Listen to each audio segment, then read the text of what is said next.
SIR form কিন্তু প্রত্যেকের বাড়িতে কম বেশি বন্ধুরা চলে এসছে। আজকে আমি আপনাদেরকে খুব সহজভাবে আমার ফর্মটা ফিল আপ করে আপনাদেরকে দেখাবো, যাতে আপনাদের বুঝতে কোনো অসুবিধা না হয়। প্রথমে এইখানে একটা আপনাকে আটকাতে হবে, আপনার একটা রিসেন্ট কালার সাইজের ফটো কিন্তু ওখানে আটকে দিতে হবে। এরপরে দেখুন আপনাদের এখানে লেখা আছে জন্ম তারিখ। তো আপনার এখানে আপনার যে জন্ম তারিখ যেটা আপনার আধার কার্ডে বা ভোটার কার্ডে রয়েছে সেটাই কিন্তু এখানে আটকাবেন, মানে লিখবেন, ঠিক আছে, প্রথম লাইনে।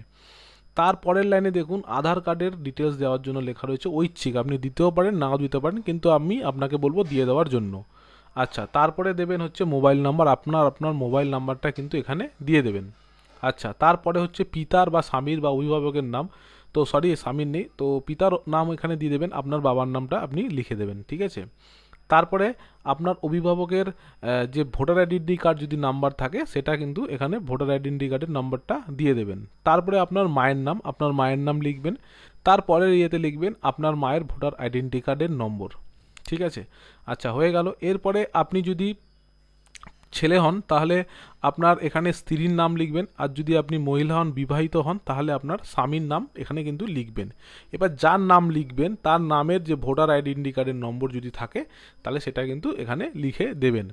আচ্ছা, এবার আমরা চলে আসি 3 নম্বর যে সেকেন্ড কলামটা, যেখানে লেখা আছে দেখবেন যদি আপনার নাম 2002 সালের এসআইআরে থাকে তাহলে আপনার এখানে এটা ফিল আপ করবেন। এখানে কি ফিল আপ করবেন আমি সেটা বলে দিচ্ছি।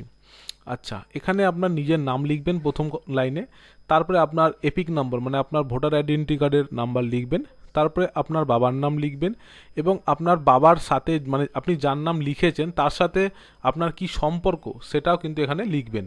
আচ্ছা, তারপরে আপনি আপনার জেলা লিখবেন, তারপরে আপনার রাজ্যের নাম লিখবেন, আপনার বিধানসভার নাম লিখবেন, তারপরে আপনি লিখবেন হচ্ছে আপনার যে নিচের যে কলামটা সেখানে লিখবেন বিধানসভার নম্বর কত লিখবেন। আচ্ছা, তারপরে আপনার বুথ নম্বর এবং ক্রমিক নম্বর সমস্ত কিছু কিন্তু আপনার 2002 সালের যে লিস্টটা সেখানে কিন্তু আপনি সমস্ত কিছুই পেয়ে যাবেন, তো এখানে চিন্তা করার কোনো কারণ নেই, ঠিক আছে। আচ্ছা, এরপরে আমরা এবার আপনি আপনার ডান দিকটাও ঠিক সঠিকভাবে পূরণ করে দেবেন, যেরকমভাবে আমি পূরণ করেছি। যেরকম হচ্ছে প্রথমে আপনার এখানে লিখবেন আপনার বাবার নাম, ঠিক আছে। তারপরে বাবার নাম লেখার পর বাবা বা ঠাকুরদা যার খুশি একজনের নাম লিখবেন, ঠিক আছে, তার ভোটার আইডেন্টি কার্ডের নাম লিখবেন। এবার যার লিখবেন বাবা বা স্বামীর নাম, মানে এখানে আপনি আপনার যার নাম লিখেছেন তার গার্জেনের নাম লিখবে বা অভিভাবকের নাম লিখবেন। তার নিচে লিখবেন সম্পর্ক, তারপরে হচ্ছে আপনার নাম, তারপরে হচ্ছে আপনার মানে আপনার রাজ্যের নাম, আর তারপর বিধানসভার যে নম্বর রয়েছে সেটা লিখবেন। আচ্ছা, এবার বিধানসভার নম্বর এবং বুথ নম্বর সাথে ক্রমিক নম্বর দিয়ে দেবেন, আর নিচে একদম এখানে সই বা টিপ সই দিয়ে একটা তারিখ দিয়ে দেবেন, তাহলে আপনার কাজ কিন্তু হয়ে যাবে বন্ধুরা।